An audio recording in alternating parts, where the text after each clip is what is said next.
I've gone places where it's taken me 4 miles. I've gone in my chair because I've not got a taxi. I've gone places where Mm-hmm. I've got drenched in the rain because I can't get a taxi. Mm-hmm. I've been stuck Yeah. places where I've had to wait 3 or 4 hours. I've been places when I was younger. When I was younger, I was a lot more versatile, and I'd probably say I'd take more risks. But when I was younger, where Mm-hmm. I'd put my wheelchair in the back of a van and I'd Yeah. go places. So wheelchair accessible travel is so important, and it should have been a blue light in the beginning. I don't understand how the government 30 odd years ago would say, here's your mobility money for Mm-hmm. your travel, but there was no accessible travel. It doesn't make sense. Yeah.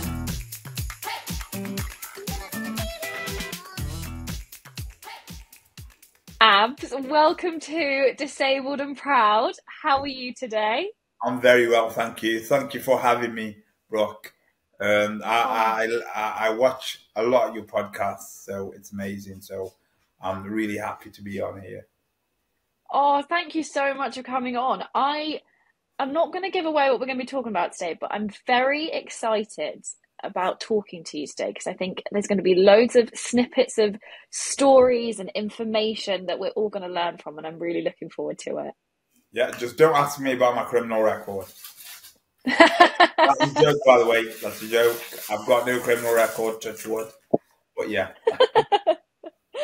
So, I'm going to dive right in with the first question, if that's all right with you. yeah. So, how do you refer to your disability? I don't see a disability. Mm-hmm. I don't know. Um, how do people refer to my disability? Um, Yeah. Whatever way they can refer, but I don't really see a disability. Mm-hmm. I've had this disability all my life. The most important thing, um, it's a strange question. It's a strange question because I am disabled, or Mm-hmm. from another person's perspective, I look disabled. I am disabled, but I don't Mm-hmm. feel disabled because, Mm-hmm. um, in all honesty, I don't have the time to dwell on my disability because I'm working Yeah. and I'm trying to provide bread on the table for myself, Mm-hmm. my family. So, I have a lot of obligations. I have people who work for me, and I have obligations to them. So, in regards to that question, yeah, that's probably the best answer I can give you. Yeah. I really like what you said there about not necessarily having time to dwell on your disability because I think sometimes, and this is not all the time, but we can get quite caught up in our disability and thinking about it and ruminating about it a bit, and sometimes a bit too much and a bit too negatively. So I think there's a lot to be said in almost not having that time to Yeah, I mean, ruminate on anything and just cracking on. yeah, I mean, it's. I'm not saying I'm not saying that I'm forgetting my disability, or I'm not saying. Listen, Brooke, every disabled person in the world is or should be an activist, and we're Hmm. all activists because at the end of the day, if there's a challenge in front of us, we need to oppose that challenge, and we need to confront that challenge, and we need to understand and appreciate that challenge. And the most important thing is to accept that challenge and to move on. So everybody Hmm. has some sort of disability. Everybody has some sort of challenge or issue. It's how we accept and move on from there. So everybody's got some Yeah. sort of disability, or anybody who has a disability. If they can't accept and move on from their disability, and they can't, get over their disability, then there's a problem. And then there's a big Hmm. problem. I think it's super interesting what you said about how, you've always been disabled. And I think because I've always been disabled as well, And because I don't know any different, Well, have you I think there's felt a disabled certain though? Have you felt disabled? You say you've been disabled all your life. no. How many times in a day do you stop and think, yeah, I'm disabled? No, you don't. You know, you've got a successful Yeah. podcast, you know, and you're too busy doing things. We're not disabled. Do we need support? Yes, we do. But, Hmm. you know, in regards to, are we different? No, we're not. We're just like anybody else. So that's how I think, you know, equality. I go on rants when people talk about equality. I've always said it's not equality Hmm. that we need as disabled people. We're, equality is pushed upon us, it's thrown at us. Brooke. We don't want equality. Equality is just a Hmm. big word that sounds good. As a person with a disability, I've always said, and I reiterate this because I mentioned it in a lot of my previous videos, but it's dignity. That's what I want. I Hmm. want Yeah. dignity. I don't want equality. As long as my dignity is intact, I'm happy. I think that's a really powerful thing to take away because I haven't heard that before. But actually, when we're thinking about dignity and how important it is, particularly around support and feeling dignified, that's so important to be able to feel like you have your dignity intact. And I love that. I think Yeah. that's a really Because, like because profound thing to say. yeah, because dignity is something that, you know, I feel like, you know, like I feel okay. I'm happy. I Hmm. don't need because Yeah. with disabled people, it's always, you know, it's always that, you know, if you were to ask me, have I had challenges in my life? Yeah, of course I've had challenges in my life. But if I dwell on the challenge, you know, there's been times where I've gone to a place, Hmm. I don't know, years ago where I worked in a corporate company. I don't know if I'm allowed to mention names, but I worked in a company and the manager would basically do where an evening out for the team. We'd go to the evening out. Hmm. It wasn't wheelchair accessible on premises and I couldn't get in. I used an electric wheelchair that weighs about 30 stone, you know, so you can't lift Hmm. the chair. So, you know, when it comes to things like that, that's where it's not equality, it's dignity. You know, it's what Yeah. happens to us. And it's the embarrassment that's caused and the humiliation. And I always say to people, I always say, you know what? A person with a disability, you know, when we talk about dignity, I don't want to go too deep, but we suffer maybe Hmm. 10 humiliations in a day because of our disability, Yeah. you know? So we Hmm. die 10 times a day and people don't realize that, Hmm. you know? So yeah, it's a deep subject. I can talk about forever. Yeah. I love that we've already dived in the deep end because I feel like that's the best place to get Yeah, conversations and it's also absolutely. where we learn. Yeah, But I was wondering, yeah. what was childhood and your like scholastic education like for you as a disabled person? Wow, wow. Now you're asking. You know, Brooke, you know when people say you could make a movie on my life, you know when people say that, Hmm. I can tell you Yeah. literally you could probably make a movie on my life. You know, you could, you know, Yeah. it'd probably be a bestseller. And I'm not just saying that, but because look, I grew up in the 90s and the noughties, so Hmm. you know, people didn't understand disabilities. You know, Hmm. it was the 80s and 90s where you know autism, for example, it only popped up in the last 20 years. You know, it's Yeah. like, you know, nobody knew about autism before. Before autism, they just called it learning difficulty or Hmm. social Yeah. difficulty. It's only now we know the broader spectrum of autism. Same Hmm. with physical disabilities. We were institutionalized. People with any type of disability were stuck in a special school. They Hmm. called it a special school because that's what they were called. Hmm. We weren't put in a mainstream environment. We were pushed in a environment where everybody had some sort of disability. And Hmm. yeah, I was my my childhood. I'd say I was a bit of a before your time, by the way, Brooke. But I'd say a cool hand Luke. If you've ever seen the film Cool Hand Luke, so I was a bit of a probably Paul No. Newman. And yeah, it's tough. My childhood Hmm. was definitely tough, very tough. I got misdiagnosed many times. with my Hmm. illness. Um, Yeah. yeah, so yeah, And actually, what's really fascinating, particularly around diagnosis and from other conversations that I've had and being able to have those types of conversations surrounding diagnosis is that actually being diagnosed with anything, regardless of what it is actually really difficult. And to be misdiagnosed is almost on par as just as bad as not being diagnosed.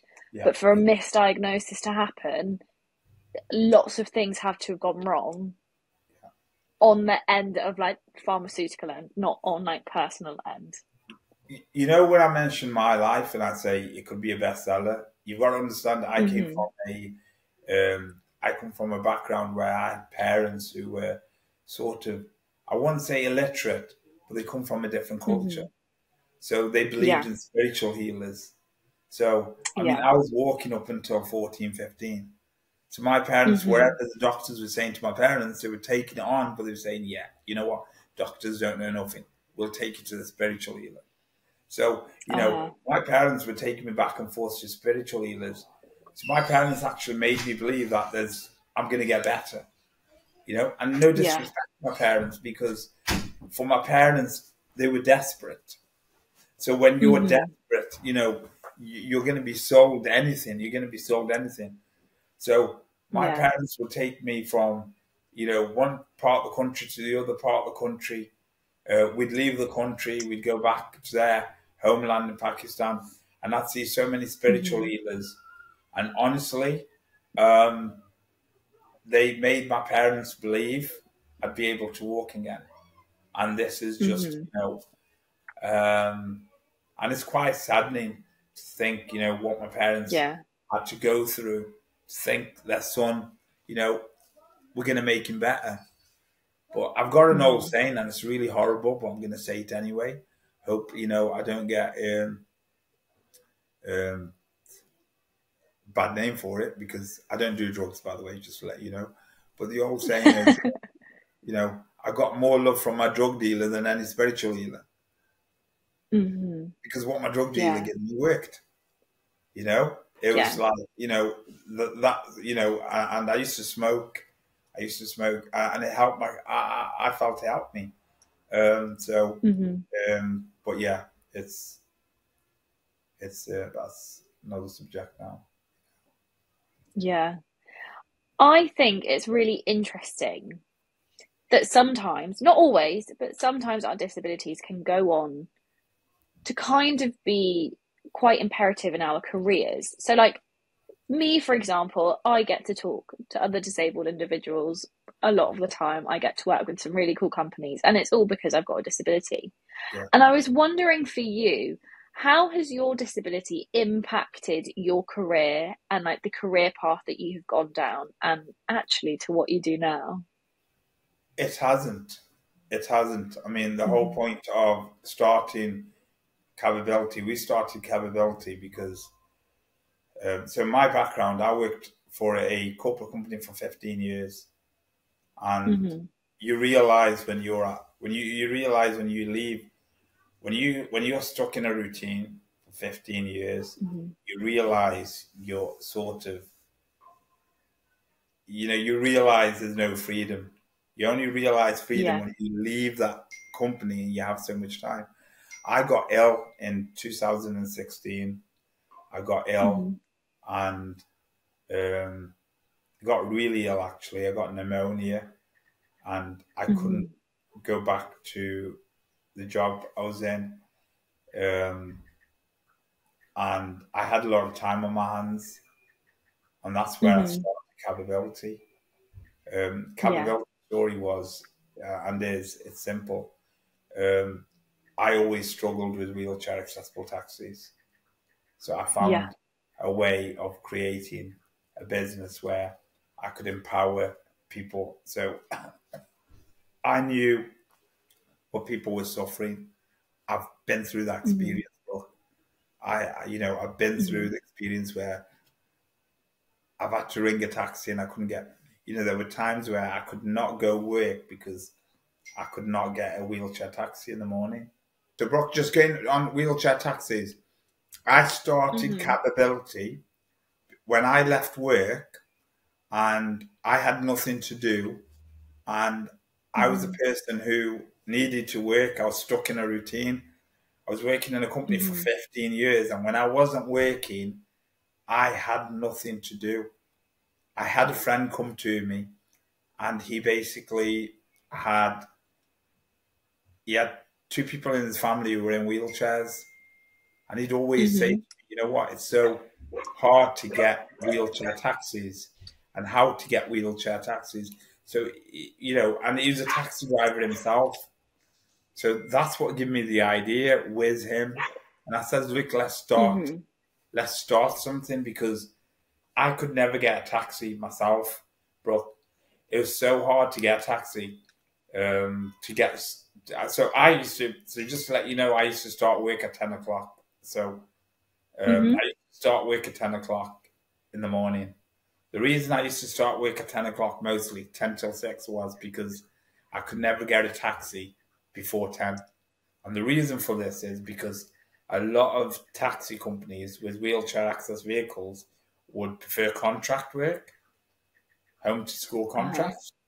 So they were already in a contract. They were already in a contract, and they were making more money that way rather Mm-hmm. than picking a person up and taking them work. So I could never get a taxi between 8 and half 9, about half 7 to half 9, because these Mm-hmm. taxis were already contracted to schools. So I remember one of my managers who was managing me. He thought I was making it up. So I says to him, I Mm-hmm. said, "Okay, you know what? You get me the taxi, and you know I'll leave it in your hands." And honestly, Brooke, it took him an hour and a half or 2 hours to try find a taxi, and he come back to me, and he had tears in his eyes, and he Mm-hmm. actually realised that it's a true story. He realised how hard it is to get transport. You see, when you're in a Yeah. wheelchair, it's not. When people see somebody in a wheelchair, we can't get out of that wheelchair, especially if it's an electric wheelchair. If you're in an electric Mm-hmm. wheelchair, that electric wheelchair, you are in that electric wheelchair to 12 to 16 hours a day. Mm-hmm. So it supports your Yeah. back. It supports if you've got scoliosis, if you've got any sort of problem. People don't realize you can't just get out of a wheelchair to get into a vehicle. So Mm-hmm. that's where Cabability was born. We needed to Yeah. accommodate people. We needed to give them freedom. So we started with one taxi in Mm-hmm. 2017. 2017 to 2018, we got one job the whole year. We got one job the whole year. Uh-huh. 2018, we were ready to give up. Yeah. Um, and then something happened. We knocked on the right doors, and for Yeah. 2020, we were really busy. And then COVID Mm-hmm. hit us. And COVID hit us hard, bro. We lost Mm-hmm. our work. We're dealing with people Mm-hmm. with, we're dealing with people who are vulnerable, people who need Yeah. that a little bit of care. So as you can appreciate, and you probably saw COVID yourself 4 years ago, it was a scary time. Mm-hmm. Me with my illness, Yeah. I didn't know. I wouldn't come out of my room. I didn't come out of my room for Mm-hmm. about 6 months because I was scared. Yeah. But I was still running the Yeah. business from my room. So Mm-hmm. it got to a point where we lost everything during COVID. And Yeah. as daunting as it sounds, we kept our work going because of funeral homes, Mm-hmm. because there was the Yeah. spouses we needed to take, who were in wheelchairs and things like that. So it was a lot of hard work. Yeah.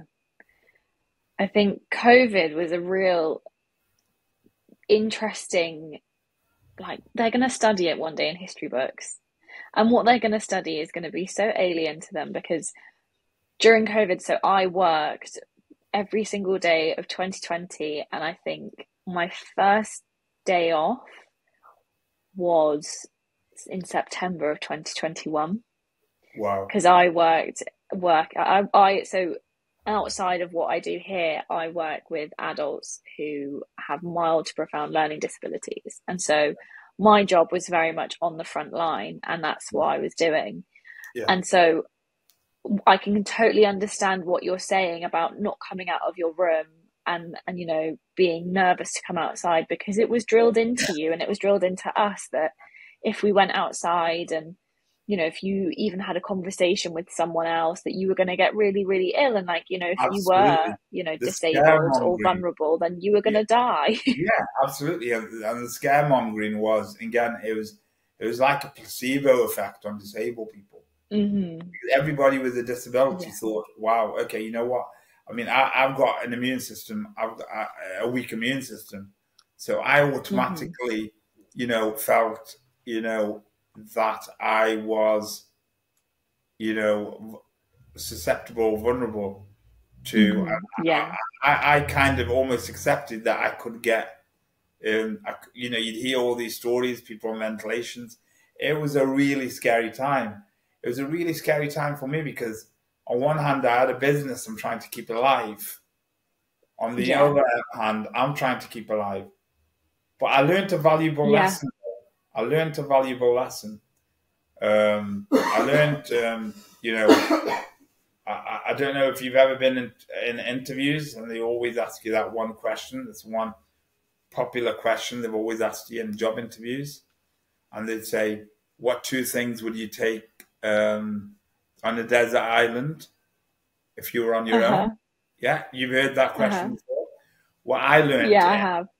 what I learned in COVID was toilet roll and pasta. Yeah. Sorry, bad joke. Bad joke. The joke. Oh, but it's so The true jokes. though. Yeah. But yeah, so toilet roll and pasta, folks. Yeah. Desert island, you need it. Yeah.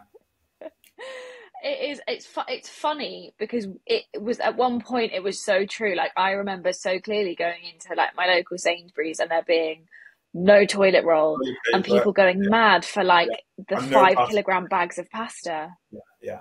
Yeah. Yeah. It Like was I don't funny think I've because, bought toilet roll since. but I mean, if we want to lighten it up, but I'm a big fan of zombies. Yeah. So when Hmm. COVID first happened, you had all the theories in the first month, and I thought, what, I thought it may be a zombie apocalypse, and I was so excited. I was so excited because I've never seen a zombie in a wheelchair. And you know what? Could you imagine a zombie in a wheelchair just knocking into a door back and forth? It'd be amazing. I mean, we want to talk about inclusive. Where's the zombies and wheelchairs? I've never seen them. Sorry. This is me just going on a tantrum again. But actually, like it's a really fair point. It's such a fair point. Yeah. With Cabability though, so your idea was born out of something that you experienced and you're providing a solution to a problem, which I think Yeah. is always Yeah. brilliant. Like whatever, I always think they're the best businesses that provide a solution to a problem.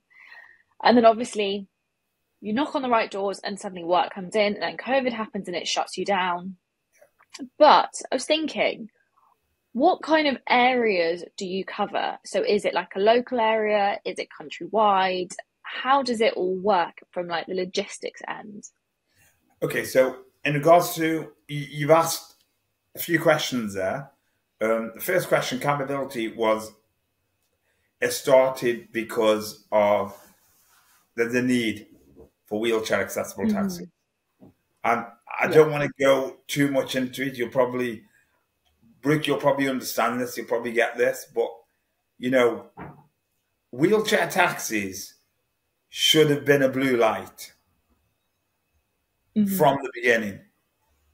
And I Yeah. don't want to, I don't want to, sound controversial, but how in the blue and hell do you 30 years ago, 40 years ago, and this is a question to you and many disabled people, they should be asking this question because disabled people struggle to get from A to B, especially people with Hmm. mobility issues. Yeah, that's the one Hmm. thing. Second thing is, if you get a wheelchair accessible vehicle, is that person trained in dealing with that Mm-hmm. disability? So the very first question we ask when we start Cabability is, do we provide that need? So we Yeah. are like, so when a person rings Cabability, the first thing we ask is, and they're in a wheelchair, what type of wheelchair is it? Mm-hmm. Yeah. Yeah. Because is it an electric wheelchair? Is it a manual wheelchair? Does it have any anchor points on the wheelchair? Is it a front wheel drive Mm-hmm. wheelchair? Is it back wheel drive? So we know what type of vehicle you need. Yeah. We'll always Mm-hmm. ask what type of Yeah. illness that person has or disability. The person might have seizures. Just to let you know, Mm-hmm. Cabability drivers are seizure trained. All our drivers Mm-hmm. are BSL trained, British Sign Language. That's Yeah. not just for, deaf and hearing people, that's for non-verbal people as well. Yeah. Mm-hmm. We've Yeah. recently had autism training, and that was a few Mm-hmm. days ago. We've had autism training for all our PAs and drivers. All this comes out Mm-hmm. of our pocket, comes out of my Mm-hmm. pocket. Nobody pays for Mm-hmm. this. I do this because that one word, accountability, stands out from every other taxi company. And that one word is compassion. Mm-hmm. There's not enough Yeah. compassion for disabled people. So when I Mm-hmm. used to go into a wheelchair taxi, they wouldn't clamp me down sometimes because the person, he's got a wheelchair taxi, he's charging me a bomb, but he's not clamping me Mm-hmm. down. So on the way to work or wherever I was going, I felt like it was like, it was like a Meatloaf video, but out to hell. I was all over the place. Honestly, it was scary. Yeah. It was madness. Uh-huh. I almost fell out of my wheelchair once because I was not clamped in. Honestly, And that's so scary as well, honestly because scary. in that situation, you would expect, obviously, you would expect someone to understand that you should be clipped in, Yeah, like you said. absolutely. And I think that's what's so brilliant about the compassion that you said with Cabability is that Yeah, yeah, you actually care. There's yeah, an element of actually caring and actually wanting disabled people to get to A to B, which you're so right in everything that you said. Quite often, like, disabled people are just stranded and left by the side of the road with absolutely no compassion whatsoever, and actually you're providing that compassion in the company, which I think is absolutely yeah. beautiful. I've gone places where it's taken me 4 miles. I've gone in my chair because I've not got a taxi. I've gone places where Mm-hmm. I've got drenched in the rain because I can't get a taxi. Mm-hmm. I've been stuck Yeah. places where I've had to wait 3 or 4 hours. I've been places when I was younger. When I was younger, I was a lot more versatile, and I'd probably say I'd take more risks. But when I was younger, where I'd Mm-hmm. put my wheelchair in the back of a van and I'd Yeah. go places, so wheelchair accessible travel is so important, and it should have been a blue light in the beginning. I don't understand how the government 30 odd years ago would say, here's your mobility money for Mm-hmm. your travel, but there was no accessible travel. It doesn't make sense. Yeah. Why would you give somebody, so every disabled person in the UK under wherever human right law was eligible for mobility money. Mobility is for Mm-hmm. your travel. Yeah. So what they do Mm-hmm. instead is push a car on you when you didn't need a car. Mm-hmm. Out of the 100% of people on mobility money, 35% or 40% don't have cars. They don't want cars. Mm-hmm. They will use that money. But how were you using that money for the last 30 years if you can't get wheelchair accessible travel? So, this Yeah. is where dignity comes back into it. Yeah. So, Mm-hmm. they tick the Mm-hmm. box for equality, but they don't tick the box for dignity. Yeah. So, how are you Uh-huh. giving somebody? So, my question to the government is that when you put things in place for people like myself, how have you offered mobility money, but you've said the mobility money was always used to travel, but there's never been wheelchair accessible travel. So, my argument is there should have always been a wheelchair accessible service. It should have been a free service for people with disabilities Hmm. to get from A to B. You know, and you get Yeah. all these, and again, I'm going to sound controversial, but ambulance travel companies like EZEC Hmm. and ERS Medical, multi-million pound contracts, yet people are still stuck in corridors. 80-year-old people are stuck in corridors of hospitals and they can't get back home because they're waiting for the ambulance to take them. And you read it in BBC News, you always see it in the Hmm. papers. For 12 hours, they're stuck in corridors. The same people would think, is it worth me going to A&E if I've had a slight bump or I've fallen and I'm going to be stuck in a corridor Hmm. for 12 hours to get home? And that's where they ring Cabability and we take them home. And we cover a lot of these Hmm. jobs, bro. It's horrifying to Yeah. think, you know, the horror it does, on them corridors in hospital. Yeah. That rhyme, by the way. Hmm. The horror it does on the corridors. It's like three syllables on one syllable. Yeah. With accessibility, like accessible travel and being so accessible, have you found that you've had any repercussions from it or not? What would you mean by repercussions?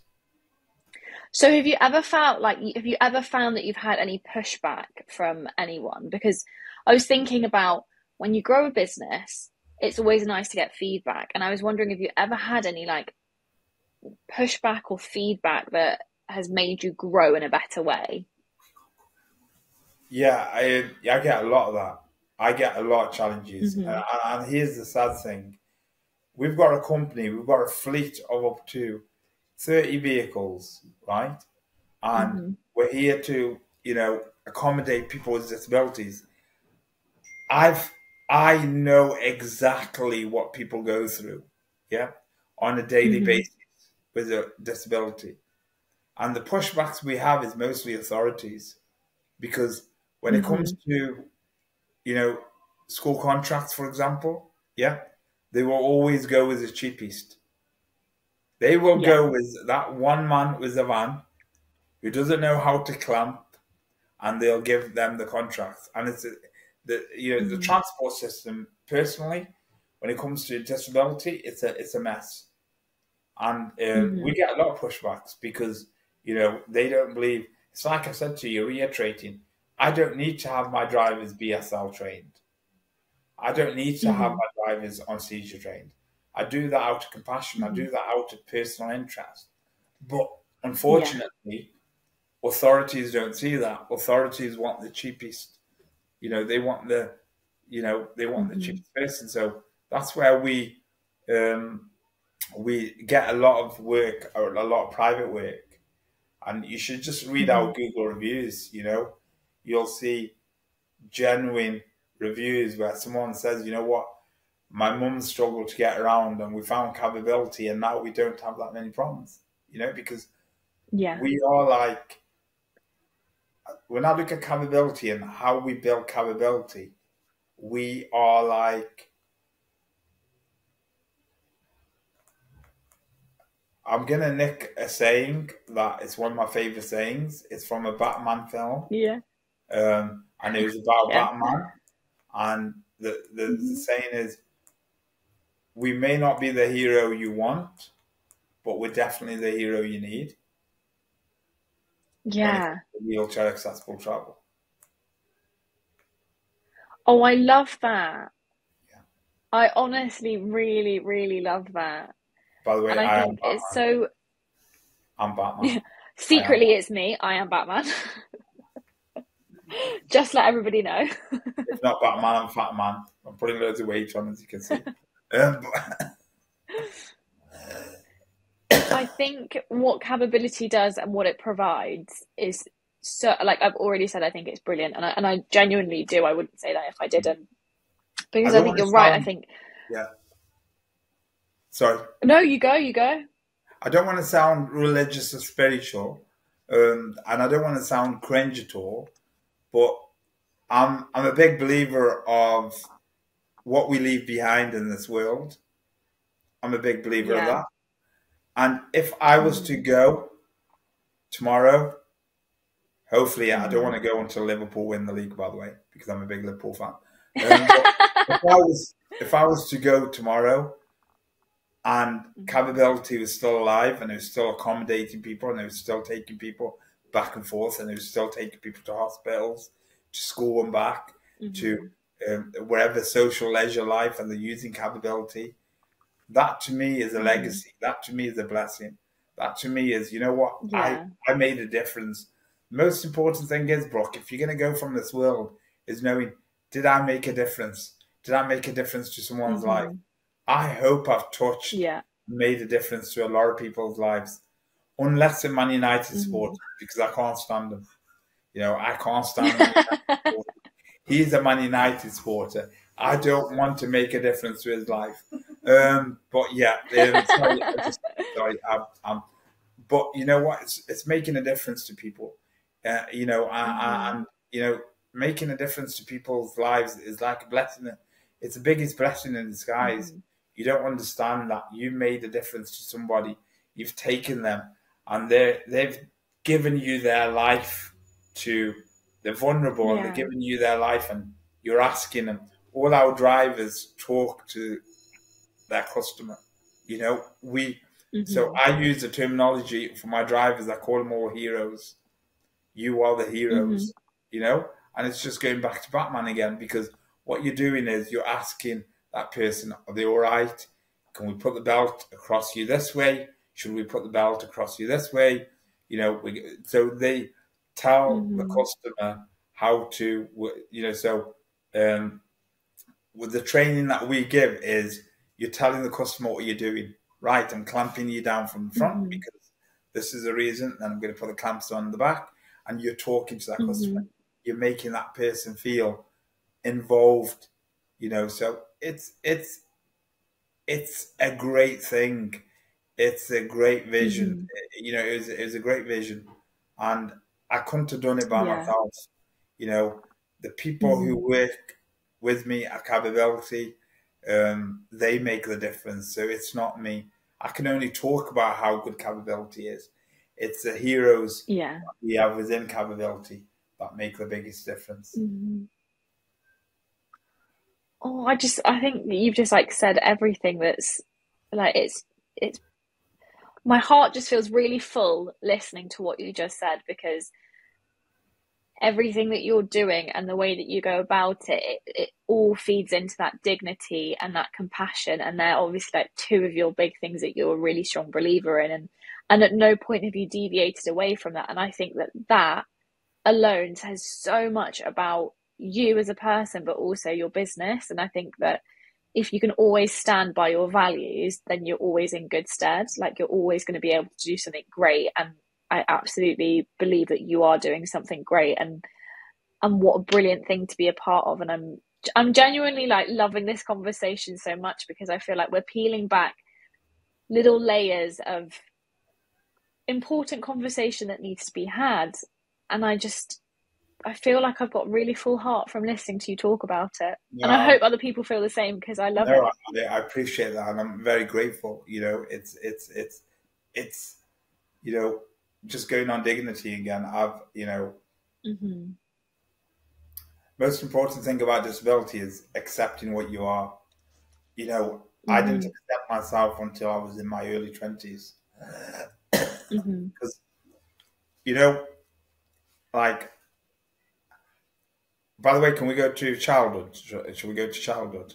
Bridget? Yeah, like I So, feel happy to swing in between and stuff. yeah. Yeah. Oh, you're obviously going to edit this stuff anyway. So, yeah. So, hopefully. Yeah. But going to childhood, when I was young, when I was growing up, there was something wrong with me, Brooke.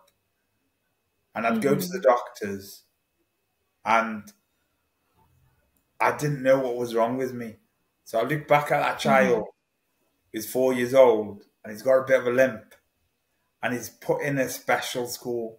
I'm not going to the same Mm-hmm. school as your brothers. as my siblings, as my Yeah. sisters. I'm not going to that school. So I knew there was something wrong with me.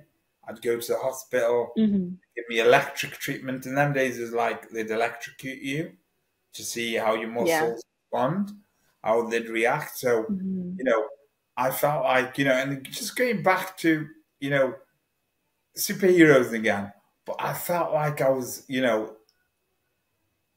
like Wolverine, for example. You know, Yeah. when when you see that film, you see the story, what they put him through. I felt like that. I felt Hmm. that my life was dictated by a medical folder. So Yeah. when your Hmm. life is dictated by a medical folder and you don't know, what's going on, and you keep seeing different people in different areas, and you're going to hospitals, and they're saying this to your parents, and they're saying Hmm. and your parents don't grasp it because they're from a cultural background, and you're asking your parents what they said, and they're like, "No, no, you're okay. Well, don't worry." And your Hmm. parents seem to want to take you to. So there was a lot of confusion. I was so confused growing Hmm. up, and then I'd see people with different disabilities. For example, muscular dystrophy, um, certain Hmm. muscular dystrophies where I'd see them, they were very similar to me, so I'm thinking I've got the same illness as them. And I was Yeah. misdiagnosed.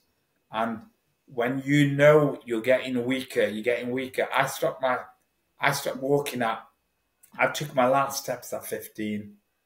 I'd probably say I stopped Hmm. walking at around about 13, 14, but I took my last steps at 15. And Yeah. I had a back operation. They put rods in my back. Still can't fish to save my life, mind you, but the rods are still there. But they put rods in my back, and that changed my life completely. They had to. Then I Hmm. missed. I got chucked out of school in year 10, Hmm. or Yeah. going into year 11. Um, so no school would have me because of my, Hmm. you know, and like I said earlier, school. I didn't really understand school. I had behavior problems. Hmm. Um, I had a lot of behavior problems, but looking back now, I realize them behavior problems were because I was confused. I didn't know what was going on, Yeah. and I'd always be on the Hmm. streets with my friends, and it was, Hmm. it was really tough growing up, and that's where dignity comes back. Hmm. You're getting Yeah. weaker. You're getting weaker. There's certain things you can't do what your friends can do, your siblings can do, Hmm. and it was like it got to a point where I started smoking, I started taking drugs. Hmm. I needed an Hmm. escape. I did need escape. Yeah. But you know what changed in my life? What changed in my life is when I accepted what I was. Problem is, I didn't Yeah. accept. How could I accept my illness when my parents didn't accept my illness? Hmm. Yeah. So, what changed my life was early 20s when I accepted I was what I was. I am Hmm. what I am. And you know what? I'm going to be the best at it. Yeah. Yeah, I'm going to be the Yeah. best. And And I've got an ego. So, yeah, I've got a big ego. Massive one. hmm. And I they know, love that so much. they know I've got a massive ego. And the ego, it's not denial. The ego, and if I could inspire anybody and tell anybody, listen, your disability shouldn't hold you back. If anything, take advantage of your disability. Take advantage of it, Hmm. you know, because when I say take advantage of it, there's facilities out there that will empower you because of your disability. So it's not, Yeah. you're probably going to get a better advantage than other people. Hmm. What I love about this is that you have taken us on a journey of like where you've been and how you got there. And actually, I'd love to ask you, do you have a piece of advice for a younger version of you? So if like 15-year-old Abs was stood in front of you right now, what would you say to him? Education. Really? I love this. Absolutely. Absolutely. I failed in education. You know, I Hmm. probably failed my way. I failed so many times that I found success through failure. But you don't find Hmm. success through failure. You shouldn't find success through failure. You know, people say, "Oh, Abs, you know what? You've got capability, or and you do this, I do other things. You know, are you successful?" I don't feel successful. I'll know when I'm Hmm. successful. I'm successful when I'm not working, but I still work. Yeah. You know, so there's no such Hmm. thing as being successful. There's no such thing. Hmm. If I can give any advice to a younger me, I would say handle the problems better and get educated. Hmm. Use education because that's where I failed. I think partly I was to blame because of my Hmm. behavior, because of my background. Hmm. You know, listening to Tupac didn't help. Definitely didn't help. Listening to Tupac, you know, if I could, I'd remove Tupac from my life at that time because he didn't help at all. Yeah. But yeah, you know, and I don't think education's important as people make Hmm. out. I don't think you need education, but I think I needed education because I thrive on it now. I'm a lot Yeah. older. I love education. I want to be educated. So for me, every day is a Uh-huh. school day. But if I could give any Yeah. advice to people with disabilities, well, it doesn't have to be disabilities, but if I can give any advice, I'd give them the three steps that I've lived by. And Hmm. so the three steps that I've lived by, this is free, by the way. You're getting this for free. So my fingers are a bit bent. I just realized, you know, can't even do the West Side sign anymore. How was it? It used to be like this. There you go. West Midlands. Right. Right. So the three steps that I've got, if I could inspire anybody in any way Hmm. possible, is this, I'd go with the three steps that I've gone with, and this is something I made up, and if it helps people, it'll help them. The very first step is life. Yeah, life, Brooke, Hmm. Yeah. belongs to you. It's your life. So Hmm. the very first step is take ownership of your life. Yeah, Hmm. no one else is going to take ownership of your life like you. Don't give your life in the hands of facilitators when you know what you want. So the very first step is Hmm. life. Second step, I would Life. say, is yeah. So second step, I would say, is ability. Yeah, I Hmm. believe that every single person in the world has the ability to do something. You know, Hmm. smiling is an ability. I remember there was this Hmm. kid that they used to make me feed in school because we couldn't have detentions in school, so they take away your break. Hmm. So they'd make me feed this kid, and I'm not going to mention the name. I don't think I can. I'm allowed to mention the name, but he was completely disabled in regards to he couldn't control his actions, couldn't control his legs, arms, and Hmm. all over the place. And I'd have to feed him at lunchtime. And I remember Hmm. when I'd feed him, when he'd smile, it'd blow up the whole room. Even a horrible Hmm. person like me at that time loved his smile because so he had the Hmm. ability to change a whole situation in a room. So I believe every single Hmm. person has the ability to do something. If a person like him has the ability Yeah. to make you happy when he smiles, so that's your second step. And your third and final step Hmm. is achievement. So what you Hmm. achieve at the end. So first step is take ownership of your life. Second step is find the abilities that you have. Third step is use your abilities to achieve your goals. And that's the three steps I live Yeah. I cannot express how much I enjoy them. Life, ability, and achieve. by. And I think they're achievement. wonderful. Think Really, about this. Think really about love this. that. Think about this. Life plus ability equals achievement. Yeah, That's that's so bang on. Yeah, yeah. Because every single one of us, we want to achieve something, but to achieve something, Hmm. you know, and with life, just going back on life, when you take ownership of your life, it's because you've accepted your life. Brooke, you've Yeah. got a disability. For you to move on and what you're doing today, it's because you accepted your life. But Hmm. you don't Yeah. realize it's a subconscious thing. So I accept where Hmm. I am, I accept how I am, and I accept Hmm. why I'm in this position. So now I use my abilities to move forward. And I think that's how Hmm. Cabability come about. Yeah. I love that we've had such a like a round circle conversation because like I said earlier, we've really been on a journey and I really loved hearing about it. But I was wondering as you were growing up, so when I was growing up, I used to get really bizarre questions about my disability all the time. Yeah. Quite often it would be like, did a shark bite your arm off? Were you in a car crash? All of the above. I So I love was them wondering, did questions. you have any particular Yeah, I love This that. is what I I mean. I loved it because, growing up, I was a big hip hop fan.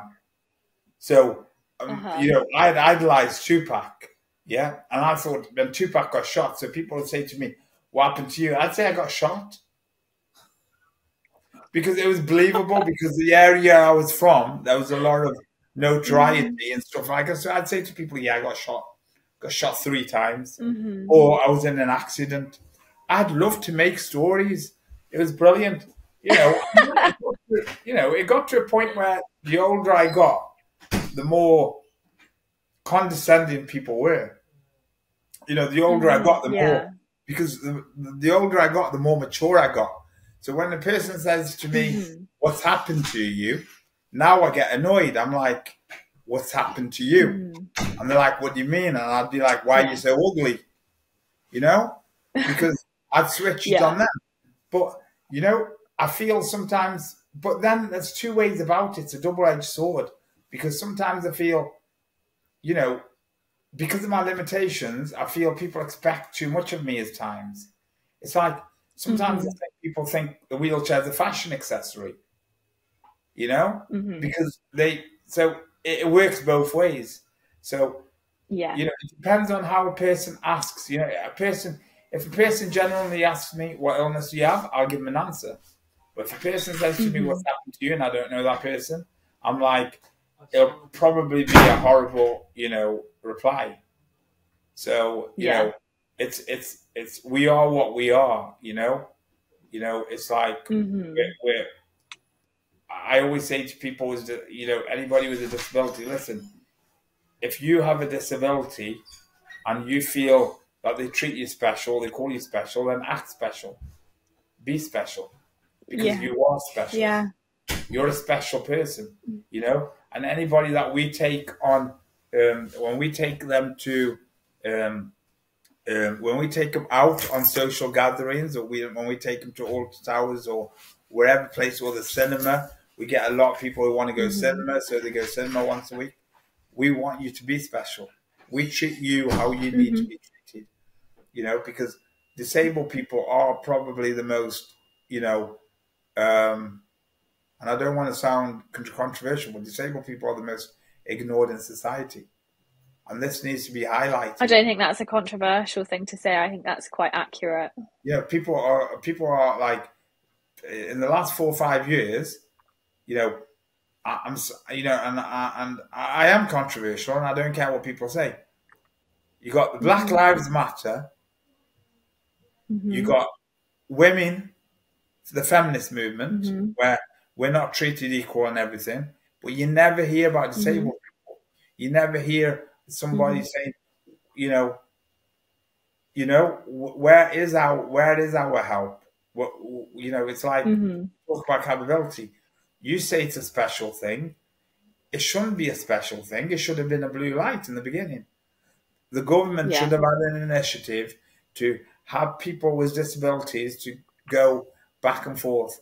There's so many people in wheelchairs at home right now who can't get out, Brooke. They can't Hmm. get out. They're socially excluded. You know, I often think about all the people that I grew up with in schools who are my age. Where are they now? Yeah. Hmm. You work with people who are um, learning difficulties, yeah? So you Hmm. understand learning Yeah. difficulties, right? I'm going to give you a scenario right now, yeah? And this is, it's what I Hmm. see. It's my interpretation, so please forgive me. It's probably nothing to do with this conversation, but I want to tell you this. Uh-huh. Imagine I grew up with people with learning difficulties, yeah? Hmm. And they've come out of school and now they've got nowhere to go. They're put in a daycare for maybe a year or two, Hmm. and then they're left at home. They've got learning Hmm. difficulties. They're growing up, they're growing up, they're growing up. They've hit the age of 40, yeah? They're still Hmm. thinking like a person who's 13. They end up Hmm. texting a girl or a boy to meet Hmm. him. And where do you see him, Brooke? You see him on these videos, predator hunters, or that are terrorizing. Hmm. Have you seen it recently? A lot of them, Hmm. people have got learning difficulties. It's because there's nothing in place for them and they become what they become. Don't get me wrong, I'm not making an excuse for people who are like Hmm. that. But there are some genuine people who are socially excluded and they think they're 13 years old when they're 40, when they're 40, in their 40s. And they've got no parents left Hmm. anymore and they're on their own because they've got no life, no one's helping them in life skills, no one's helping them in social Hmm. skills. Disabled people are the most ignored people in society. And I can say that. And I can say that because I work in an industry where we pick people up, Yeah. not just disabled people, but old people, people in their 70s and 80s who are Hmm. neglected by the NHS, by the Hmm. authorities. But here we are talking about, you know, you know, something to do with women because they need an equal vote or something along those lines. You know, there's so many agendas out there, but no one picks up disability, and it's hard. It's heartbreaking, but at the same time, it makes me angry. Yeah. And I think that's where like force for good comes into play. Because when you're angry and you're hurt and you're upset about something, it's better to take that pain and turn it into something that's going to benefit somebody else than to just sit and be angry about it. Because actually, that Here we anger is are, just going to eat away at you. yeah, and here we are with capability, you know. So, and that's what we Hmm. do. Yeah. We try to make a difference in people's lives. We want to empower them. One of our slogans, just to let you know, is a friend of mine who came up with it. I'm not going to mention his name. Probably give him a big ad, but he knows who he is. Our fleet, your freedom. Yeah. I love You know, that. so it's like, So, you go. yeah, I'm finished. I was going to say, if where do we go to book Cabability? Where can we find you? Where are you? How do we get in contact with you guys? Yeah, follow us on social media. Go on our Hmm. website. All our contact details are on our website, or our contact details are on our social media. When you put in Hmm. Cabability in, it's really funny. When we started the name Cabability, I'm going to be honest with you, I wasn't overly impressed. I didn't pick that name. My partner in the business Hmm. picked the name Cabability. I love the Hmm. name now, by the way. It's amazing because Yeah. it represents and embodies everything everything we do. But Hmm. originally, the funny story, whenever I'd put capability in the computer and I'm sending an email, or it always changed from B to P, so it's capability. So it'd always be Uh-huh. capability rather than capability. So when you're looking us up, we cover all the Staffordshire area. We try to Hmm. Stoke-on-Trent, but we can go into Cheshire. Hmm. We can go into Stafford. It's a company that I like to see capability all over the country. I would like to see, Yeah. I'd love to franchise Cabability. I'd love to see Cabability all over the country, because what we do is, I don't think the taxi industry is very stereotyped, as you'd probably know. Mm-hmm. But what I haven't mentioned is, we were the first company in Stoke-on-Trent to offer services for four-legged friends, because a lot of taxis don't Oh. take, or they try not to take, the only advice I would say is, I don't think we can accommodate like elephants or giraffes yet. But, anything smaller than that, lightweight, we can. So, if you've got a four-legged friend and you need that person with you for wherever, sorry, I called it a person, but that friend with you, we can accommodate that. So follow us on social media, follow us on our website, follow this podcast, as they say, like, subscribe, share, and most importantly, care. Yeah. Abs, I've genuinely got to say, I have absolutely loved this conversation. I think what you have created in Cabability and the belief system that you have, particularly around your dignity, particularly around your compassion, it really shines through when you're talking about your business. And also I think it's just how you are as well. And I think that is, as I said earlier, when you follow your values and you follow those instincts, it's always going to be good. And it's been honestly the biggest pleasure to have you on and have this conversation, because I've absolutely loved it. I really appreciate that. I do. And I was very nervous today because I don't really know. I just do everything off the cuff. So thank you for accommodating me. Thank you for listening to me, because I talk too much. And it's brilliant. It's a brilliant conversation. And the most important thing is creating awareness, out there, and letting people know that don't let your disability dictate your life. Don't let that medical folder dictate your life, because you're better than that. You can be anything you want to be, even Batman if you have to, but you can be anything you want to be, so do your best, but most importantly, accept what you are. That's the most important thing. Accept your life, find your abilities, and achieve, because that's what we're here for on this life, is to achieve. And what I've achieved and what I want to achieve is to make a difference to people's lives. Brilliant. Absolutely brilliant. Well, thank you so much for being a guest. I've got one final question for you now. And this is a question I ask absolutely everybody. It's the way that I close down the show. And it is, Abs, are you disabled and proud? I am disabled and proud, but I feel I'm more enabled and proud as well, because I feel I can enable things much better. So yes, I accept my life. If that's what they call me, disabled, I'm disabled. And most importantly, I'm proud. I'm happy where I am, and I'm in the best form of myself. So I'm happy. Yes, I am disabled. I'm proud.